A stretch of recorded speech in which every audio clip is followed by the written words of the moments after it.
Meskipun saya bukan wakil rektor UNS. Jamaah sekalian,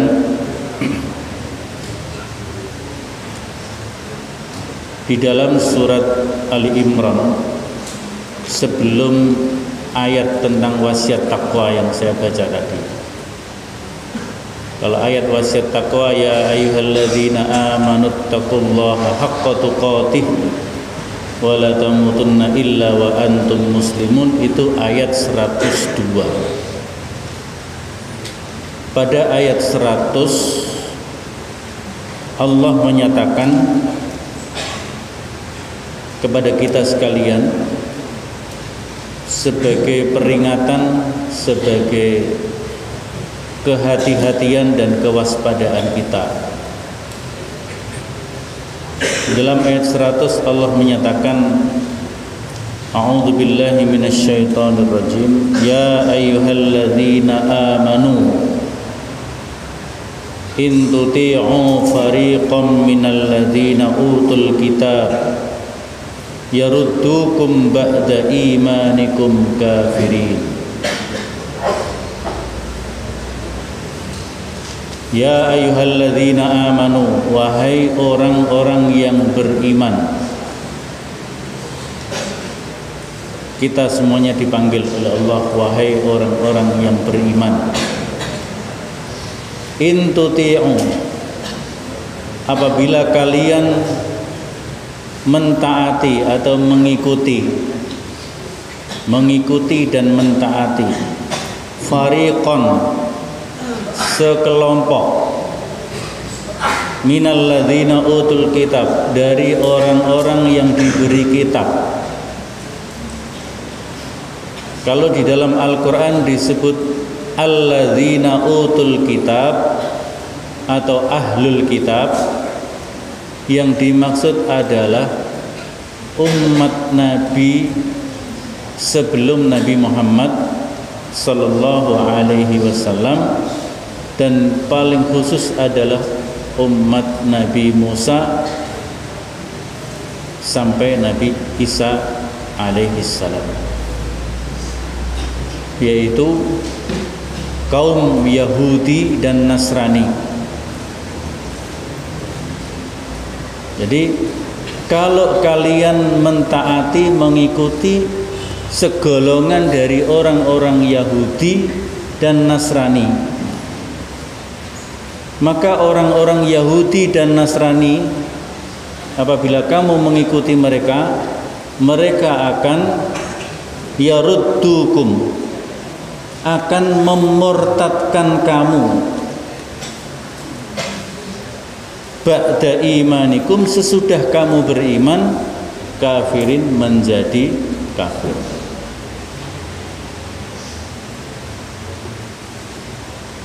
Ayat ini karena turun pada masa Nabi sallallahu alaihi wasallam.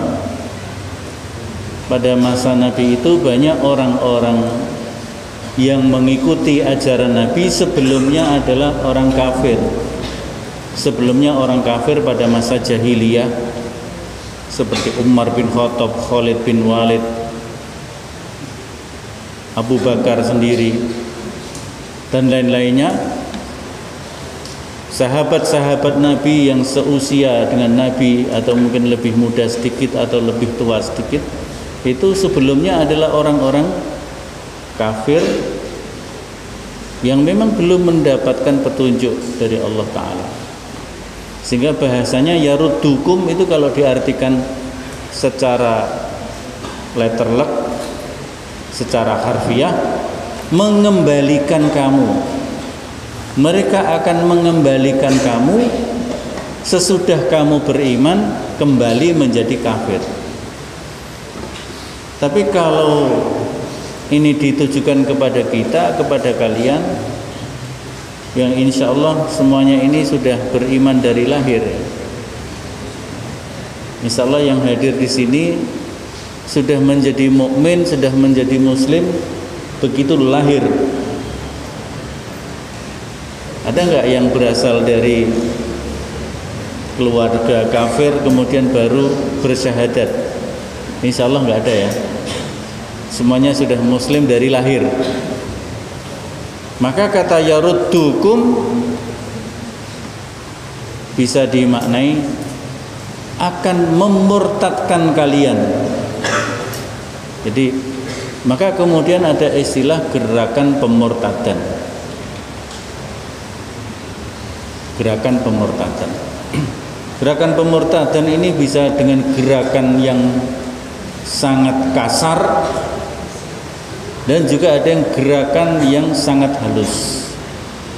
Yang sangat kasar yang hari ini terjadi di Palestina, itu adalah gerakan pemurtadan yang sangat kasar. Mereka mencaplok wilayah muslim,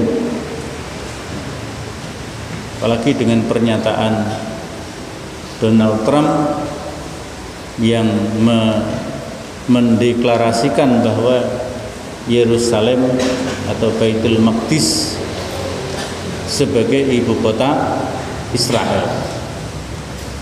Itu merupakan bentuk teror pemurtadan kepada umat Islam yang tinggal di sana dengan kekerasan.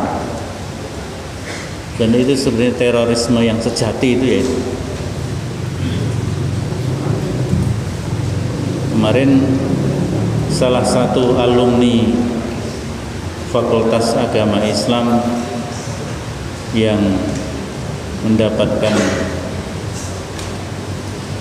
gelar guru besar, jabatan guru besar di IAIN Salatiga, Profesor Dr. Zakiyuddin Baidowi, menyatakan bahwa terorisme itu lahir di dan dilahirkan oleh Barat. Lahir di dan di oleh Barat. Artinya kemudian dia mengatakan terorisme itu anak kandung peradaban Barat. Jadi teror yang sesungguhnya, teroris yang sesungguhnya itu ya seperti Donald Trump itu orang barat kan.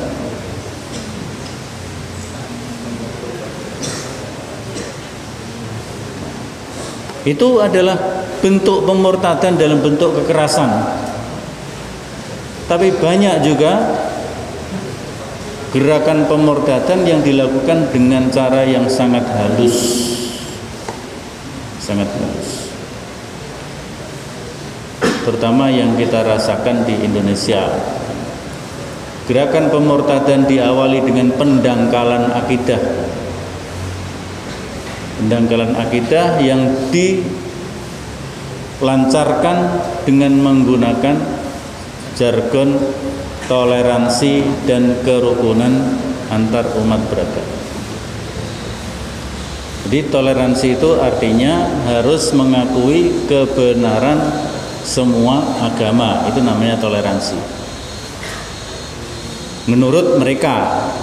Sehingga kalau orang Islam sudah ikut memaknai toleransi adalah menganggap semua agama itu setara, semua agama itu sama, kemudian bisa mencampur adukkan ajaran agama yang satu dengan yang lainnya, otomatis dalam pandangan akidah Islam ketauhidan orang muslim yang seperti itu sudah batal, berarti sudah murtad.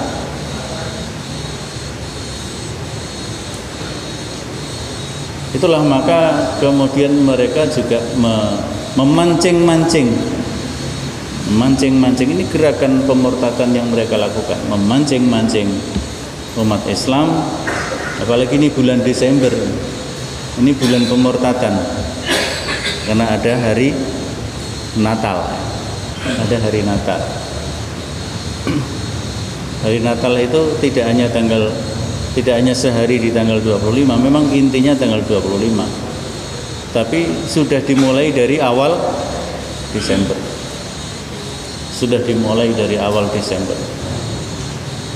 Mereka misalnya memerintahkan, kalau mereka yang punya mall, punya supermarket, bahkan minimarket, memerintahkan pegawainya untuk menggunakan atribut Natal seperti Sinterklas.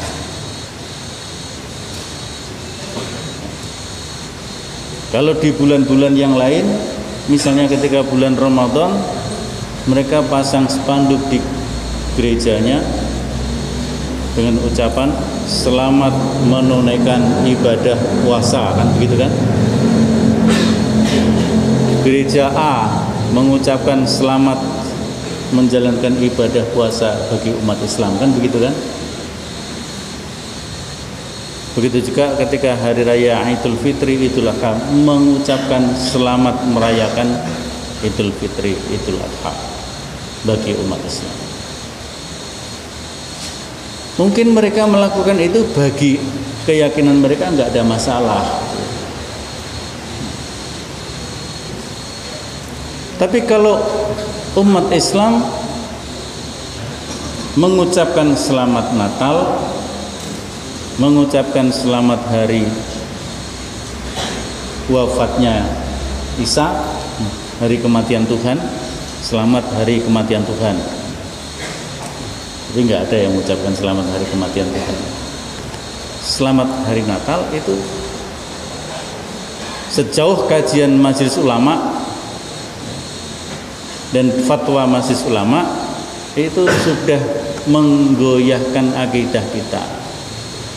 Karena dalam kajian Majelis Ulama, orang yang mengucapkan selamat hari Natal kepada pemeluk agama lain itu sama dengan mengakui kebenaran keyakinan akan adanya Natal itu.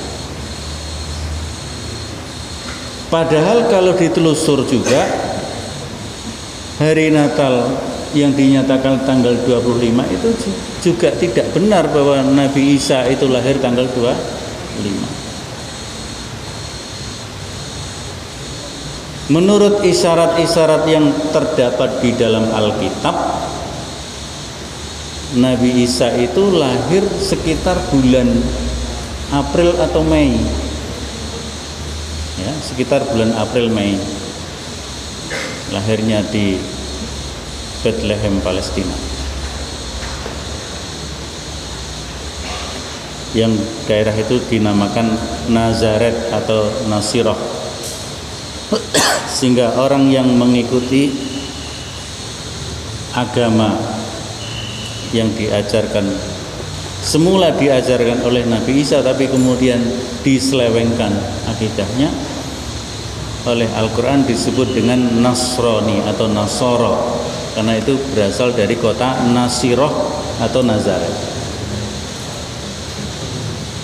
Jadi mereka melancarkan yaruddukum ba'da imanikum kafirin itu dengan cara halus, yaitu mempropagandakan kerukunan antar umat beragama dengan cara mencampur adukkan keyakinan. Dalam Islam tegas, masalah akidah itu harus ada batas yang tegas. Tapi kalau masalah pergaulan muamalah duniawiyah, kita tidak apa-apa bekerja sama dengan pemeluk agama lain, bukan hanya Yahudi Nasrani, bahkan dengan agama Buddha, agama Hindu, kita nggak apa-apa kerjasama. Misalnya kerjasama dalam pengembangan ilmu, ya seperti kita mengirim Universitas Muhammadiyah kita ini mengirim dosen-dosen belajar ke luar negeri, ada ke Australia, ke Eropa, ke Inggris, ke Jerman, ke Amerika. Itu kan bentuk kerjasama dalam urusan muamalah duniawiyah, termasuk dalam urusan pendidikan atau pengembangan ilmu. Dosen misalnya Fakultas Teknik, dia harus belajar ke Inggris, Kingston University atau apa.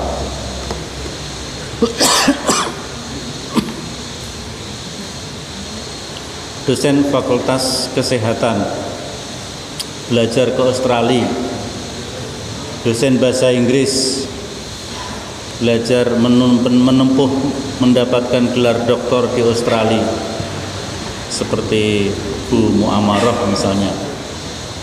Dosen Fakultas Teknik belajar ke Australia, seperti Pak Dr. Agus Ulinuha. Kalau Pak Muslih kemana? Jadi ini kalau kerjasama dalam urusan umur dunia, urusan keduniaan, muamalah duniawi, tidak masalah. Tapi masalah akidah harus jelas. Sehingga ketika Nabi Muhammad SAW diajak tawar menawar oleh kaum kafirin Mekah, diajak tawar menawar masalah akidah, karena mereka mungkin sudah pusing memikirkan dakwah Muhammad, ya.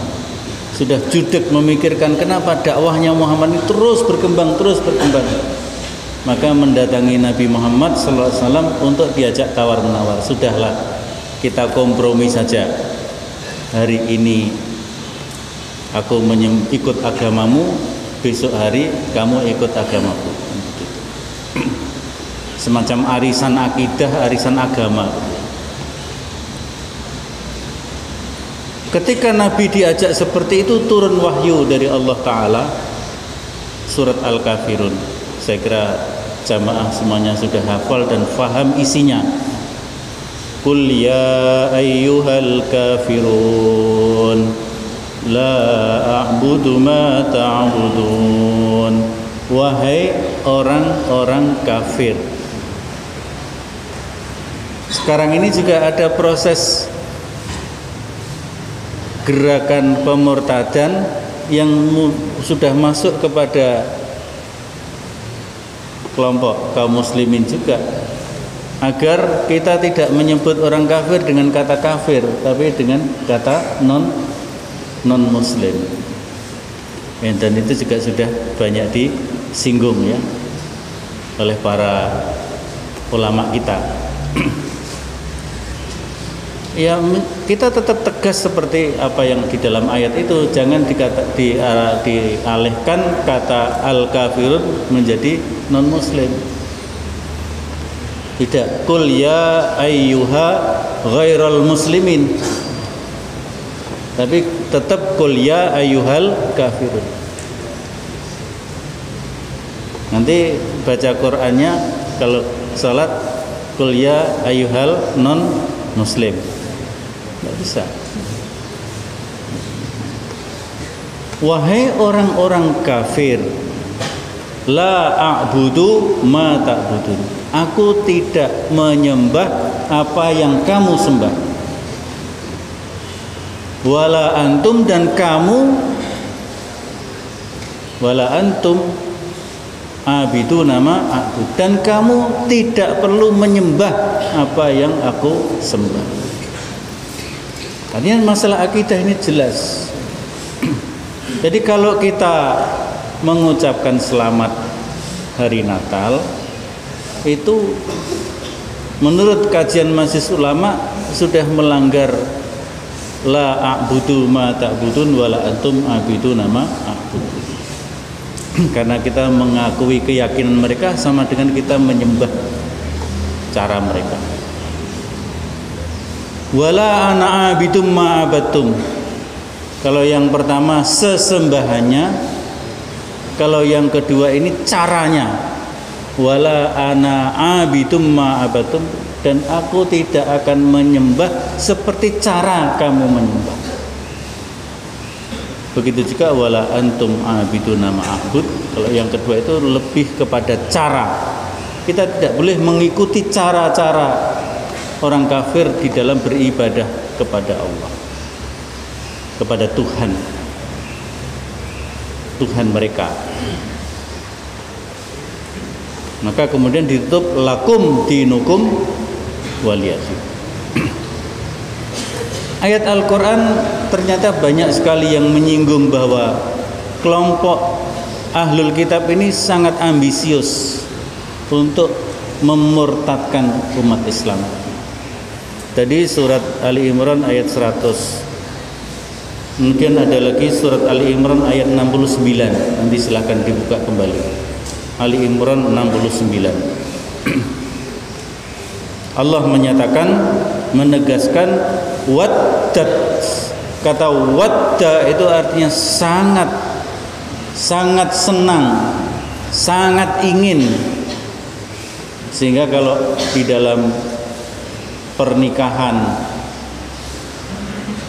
Muslim itu kan ada waja'ala bainakum mawaddatan wa rahmah. Mawaddah itu kecintaan yang sangat. Nah, waddat itu sangat ingin, sangat berambisi. Ta'ifatun min ahlul kitab, sekelompok ahlul kitab. Nah, kembali ahlul kitab itu Yahudiyan wa Nasraniyan, Yahudi dan Nasrani. Waddat ta'ifatun min ahlil kitab la yudillunakum. Sangat berambisi ahlul kitab itu untuk bisa menyesatkan kalian. Di dalam tafsir disebutkan la yudillunakum anil Islam, untuk menyesatkan kalian dari Islam. Ya, dengan cara-cara yang paling halus adalah tadi propaganda kerukunan, tapi kerukunan yang salah. Kalau dalam pandangan Islam, kerukunan itu hidup di dunia ini bisa hidup berdampingan secara damai, menghormati keyakinan masing-masing, tidak mencampur adukkan. Sekarang ini kan banyak upaya mencampur adukkan. Misalnya ucapan salam,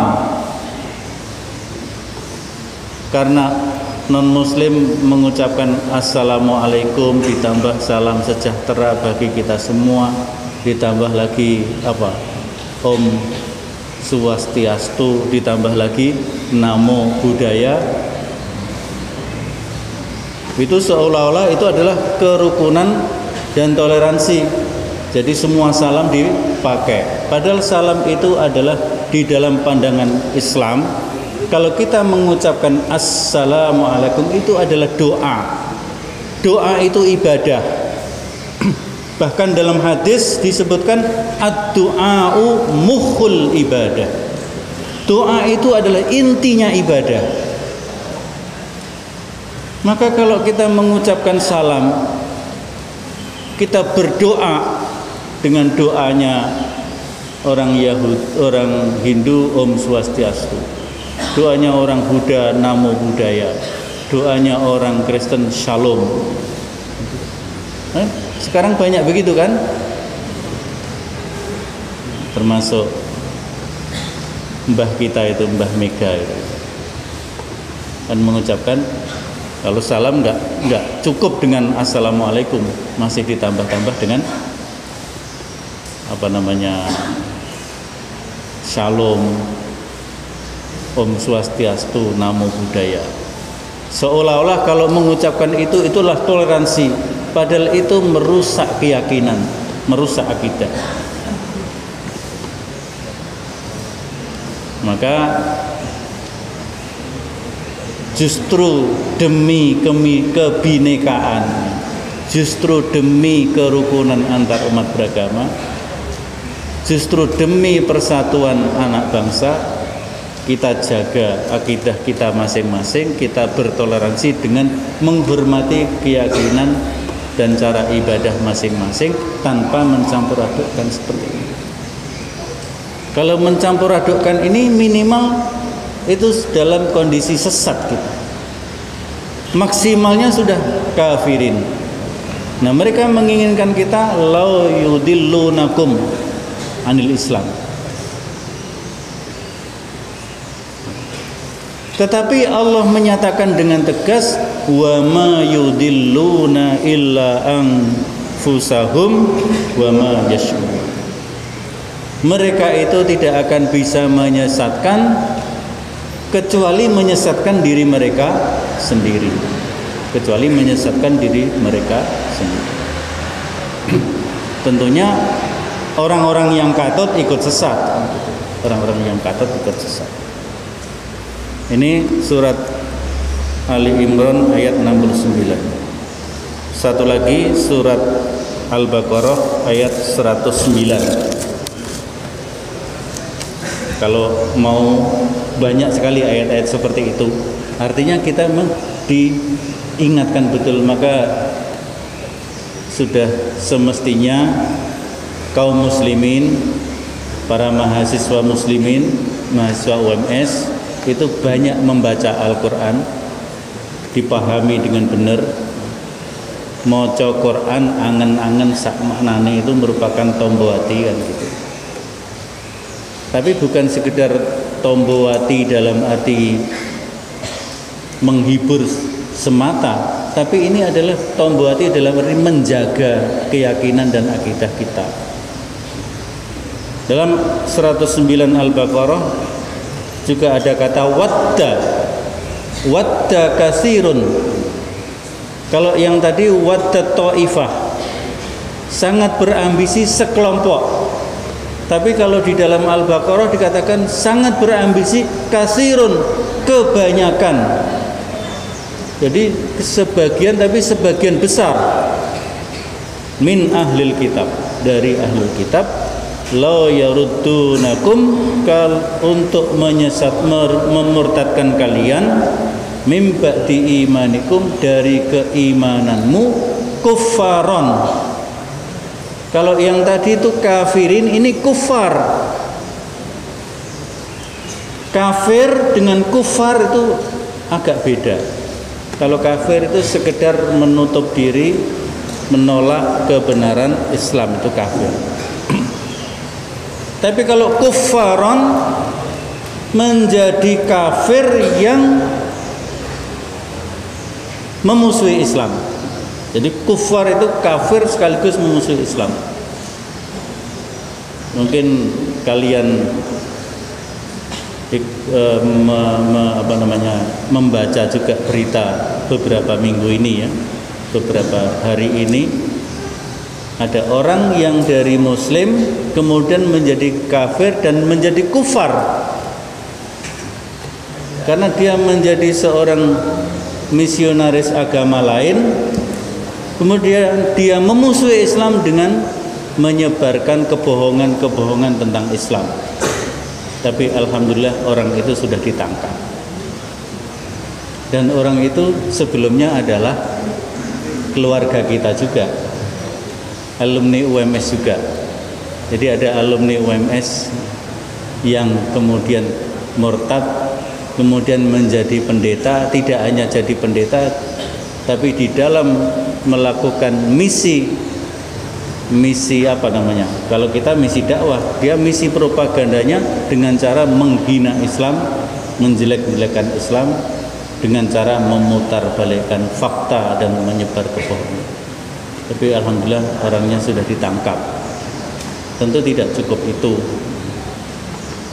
Kita harus berusaha berwaspada, dan teman-teman pemuda Muhammadiyah sedang menyiapkan laporan tentang penodaan agama terhadap orang tersebut. Saya kira ini yang dapat saya sampaikan pada pagi hari ini.